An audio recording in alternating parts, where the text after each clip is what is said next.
माननीय सभापति महोदय जी,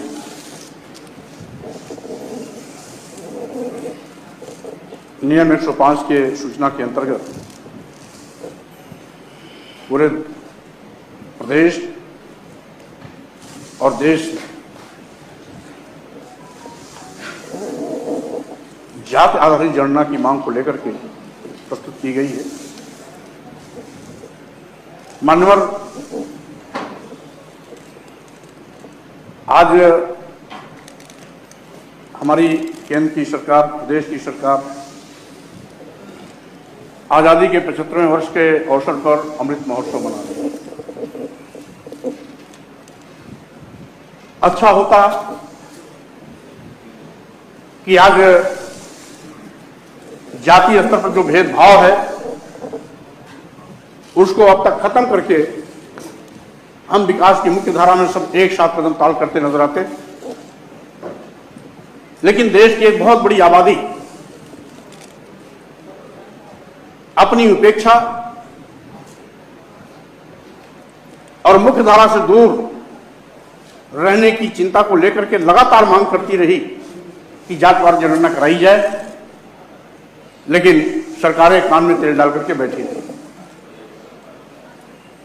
यद्यपि इस देश में ब्रिटिश हुकूमत के दौरान 1872 में जाति जनगणना का कार्य प्रारंभ हुआ। हर 10 साल बाद अनवरत 1931 तक लगातार जाति जनगणना होती रही। 1931 के बाद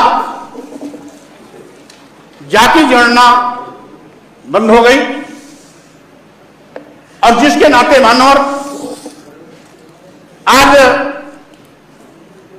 पिछड़ी जातियों को तमाम ऐसे मौकों पर बजट की समानुपातिक हिस्सेदारी में, आरक्षण के अधिकार में, अन्य क्षेत्रों के संचित भागीदारी में उसे वंचित किया जाता रहा है। और मान्यवर,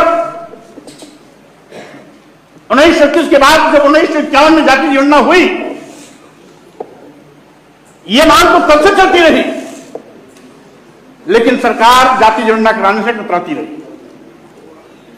यहां तक कि 2011 में जाति जनगणना के आंकड़े तैयार तो किए गए थे, लेकिन उसको भी सार्वजनिक नहीं किया गया। इस देश के प्रधानमंत्री माननीय जवाहरलाल नेहरू जी रहे हो या माननीय अटल बिहारी वाजपेयी जी रहे हो, सभी से उम्मीदें की जाती रही हैं। यहां तक कि आज जो केंद्र में और प्रदेश में सरकार में है, भारतीय जनता पार्टी भी जब विपक्ष में थी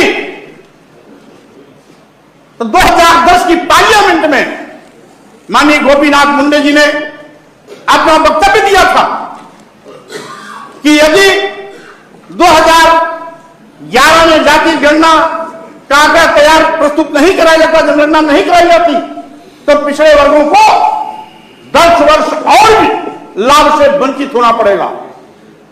यह गोपीनाथ मुंडे ने चिंता जाहिर की। यही नहीं मालूम, अब यही 2019 लोकसभा चुनाव के पूर्व तत्कालीन देश के गृह मंत्री, वर्तमान में रक्षा मंत्री माननीय राजनाथ जी ने भी सार्वजनिक मंचों से घोषणा किया था कि हम जाति जनगणना कराएंगे। मानव, यहां तक कि कांग्रेस सरकार अपने समय में जिस जाति जनगणना को करने से कतराती रही, 2018 में कांग्रेस के नेताओं ने भी लोकसभा में जातवार जनगणना कराने की मांग की थी। मानव, क्या कारण है कि विपक्ष में रहने पर भारतीय जनता पार्टी, विपक्ष में रहने पर कांग्रेस पार्टी, जिनकी केंद्र में सरकारें रही हैं, वो जाति जनगणना कराने की मांग तो करती है, लेकिन सत्ता में आने के बाद जाति जनगणना कराने से बचती है।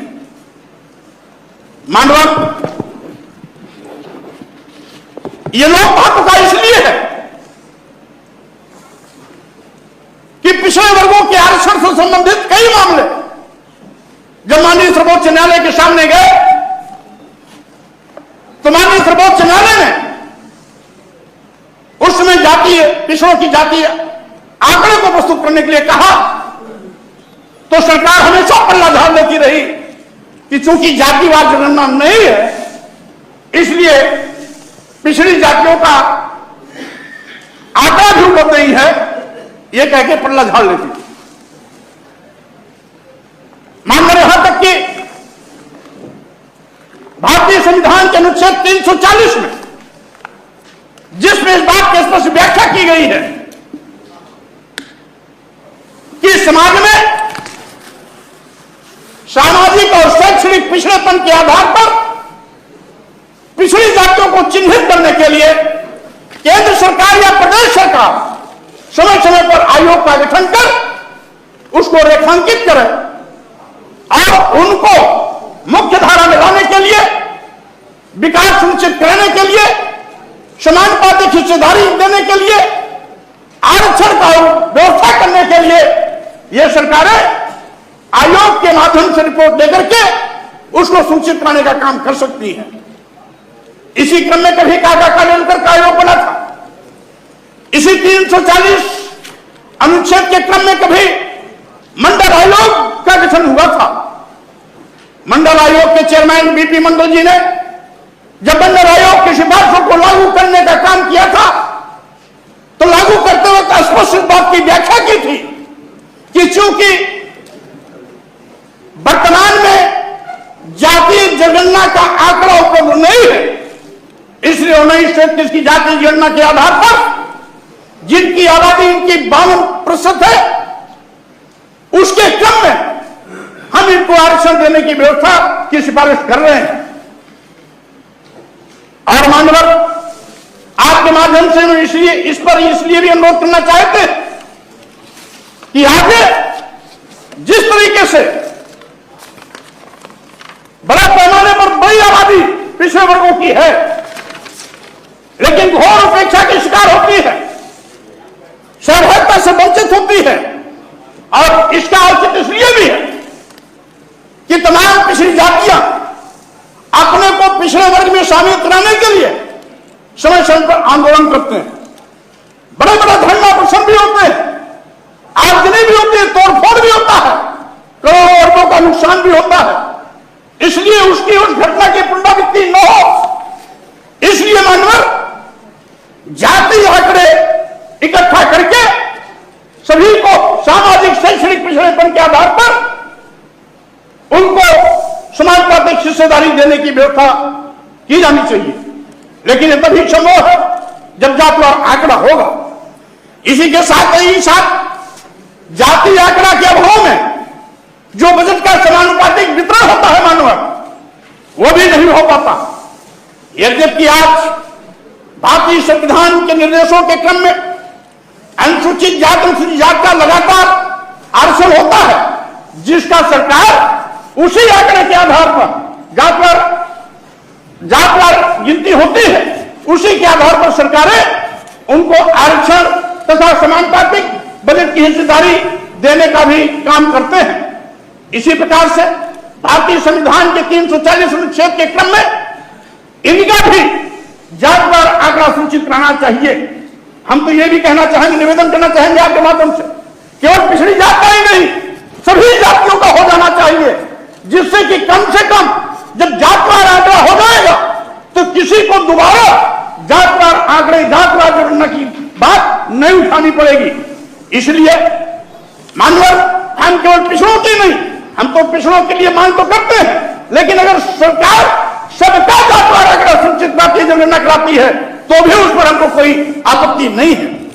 और साथ ही साथ मानवर अगर पिछड़ी जातियों का जातवार जनगणना हो जाता है तो नीति निर्धारण में भी पारदर्शिता और स्पष्टता आएगी। इसी के साथ ही साथ मानवर आज जो संसाधनों की बंटवारे की बात है, जब तक जातवार जनगणना नहीं होता है तो देश हित में विकास के लिए सही निर्णय और सही आवंटन धनों की नहीं हो सकती है। इसीलिए मानव हमारी जो सामने बैठी हुई सरकार है, सरकार आज अल्पसंख्यकों में विशेष रूप से जो पसमानदा मुसलमान हैं उनकी चिंता बड़ी बहुत ज्यादा करती है। लेकिन हम सरकार के संज्ञान में भी लाना चाहते हैं, अल्पसंख्यक समाज में भी तमाम ऐसी जातियां जो पिछड़े वर्ग की सूची में शामिल हैं, लेकिन जातवार आंकड़ा न होने के नाते जिस पसमानदा की प्राथमिकता आप देना सूचित करते हैं, वो भी इन तमाम आरक्षण समानुपातिक बजट की हिस्सेदारी से वंचित हो जाया करते हैं।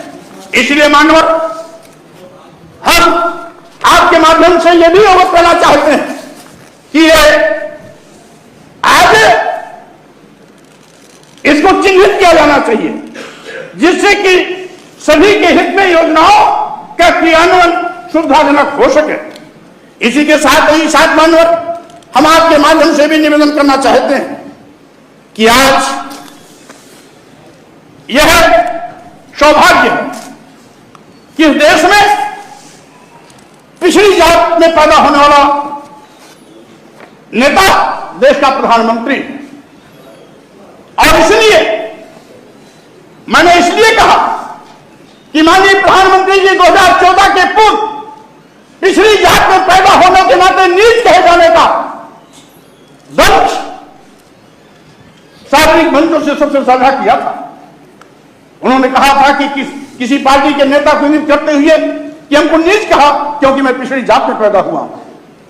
अब पिछड़ी जात में पैदा हुआ नेता अगर देश का प्रधानमंत्री है तो स्वाभाविक रूप से हमारी उम्मीदें और बढ़ जाती हैं, क्योंकि जाके पैर न फटी बवाई ऊ का जाने पीर पर आई।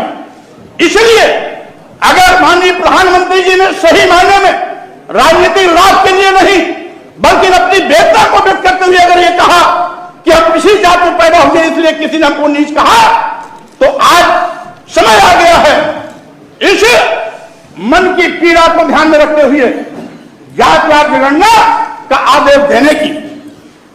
इसलिए भी मानव आज हम ज्यादा उम्मीद करते हैं कि अभी पार्लियामेंट की जो बैकवर्ड कमेटी है, पार्लियामेंट्री जो बैकवर्ड क्लास की कमेटी है, उसने संस्तुति की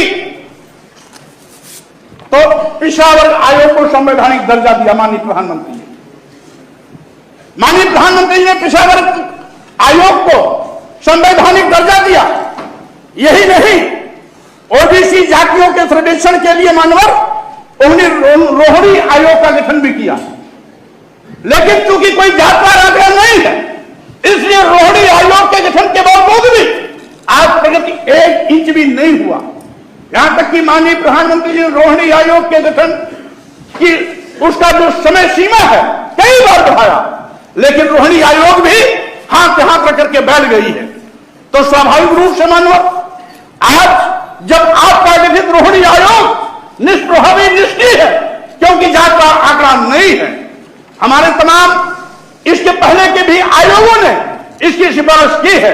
माननीय सर्वोच्च न्यायालय ने भी जातवार आंकड़ा मांगा है। जातवार आंकड़ा आज देश की प्रमुख मांगों का मुद्दा बन गया है। इसलिए मानव आपके माध्यम से मैं सरकार से निवेदन करना चाहता हूं कि इस जातवार आंकड़ा को जातवार जनगणना को कराने की बात को स्वीकार करें। अभी उत्तर आएगा मामला केंद्र का, प्रदेश का, लेकिन अनुच्छेद 340 भारतीय संविधान के अनुच्छेद 340 के अंतर्गत केंद्र सरकार और प्रदेश सरकार दोनों इस बात के लिए अधिकृत हैं। अगर मान लीजिए केंद्र सरकार हीरा हवाली करती है तो प्रदेश सरकार उत्तर प्रदेश में इस जातीय जनगणना को करा सकती है। इसमें केंद्र सरकार के पक्ष में बात डाल करके यह इस जिम्मेदारी और जवाबदेही से बच नहीं सकती है, क्योंकि भारतीय संविधान अनुच्छेद 340 केंद्र सरकार प्रदेश सरकार दोनों को इसको बराबर अधिकृत करती है कि सामाजिक शैक्षणिक पिछड़ेपन के आधार पर आज चिन्हित करा करके जातवार गणना के माध्यम से इसका सही मूल्यांकन आकलन कर उनको समुचित भागीदारी देने का काम करें, बजट में समानुपातिक बंटवारे की बात करें, विकास की मुख्य धारा में लड़ने के लिए आरक्षण व्यवस्था सुनिश्चित कराने की बात करें। इसलिए मानवर आपके माध्यम से निवेदन करता हूं कि आप इत्तेफाक से नेता सदन के रूप में हमारे वरिष्ठ मंत्री माननीय सुंदर जी बैठे हुए हैं और इत्तेफाक से शायद वो भी पिछली जांच से आते हैं,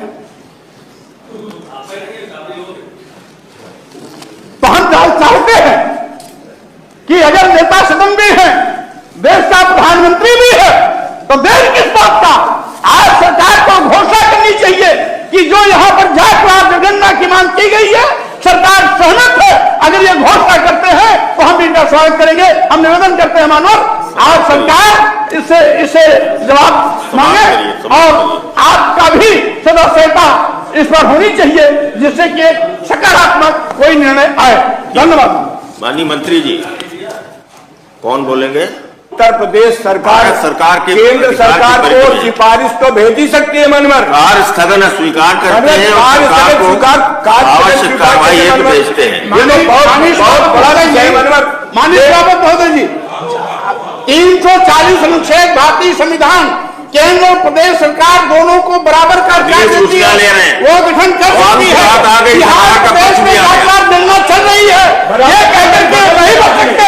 स्वामी प्रसाद जी, आपका पक्ष, आपने अपनी बात कह ली, आपका पक्ष आ गया। माननीय अम्बेडकर जी, माननीय अम्बेडकर जी,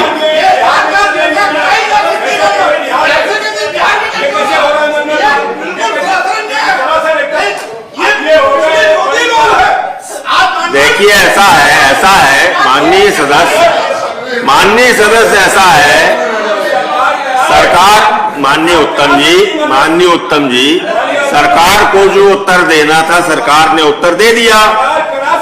आप सरकार को अपने मन का उत्तर देने के लिए बाध्य नहीं कर सकते। नहीं, हम क्यों निर्देश करें? ये विषय आपका और सरकार का है। हमने आपको अपनी बात कहने का अवसर दिया पूरा।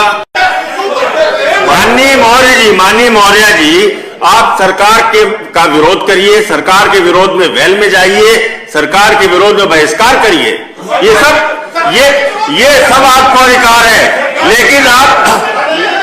लेकिन आप कहें कि पीठ से निर्णय करा जाए, इसके लिए आप वेल में आएंगे, ये उचित नहीं है और ये स्वीकार्य भी नहीं है।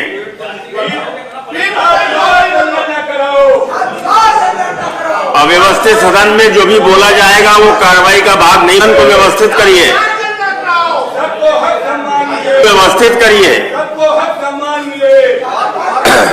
माननीय लाल बिहारी जी, नेता समाजवादी पार्टी, आपसे अनुरोध है कि सदन को व्यवस्थित करिए।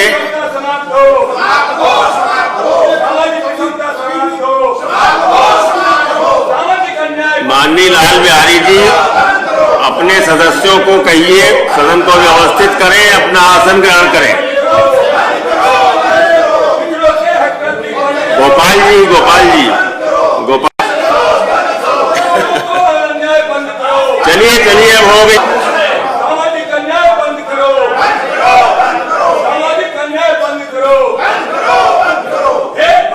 मैं फिर अनुरोध कर रहा हूं आप लोगों से, सदन को व्यवस्थित करिए, अपना स्थान ग्रहण करिए।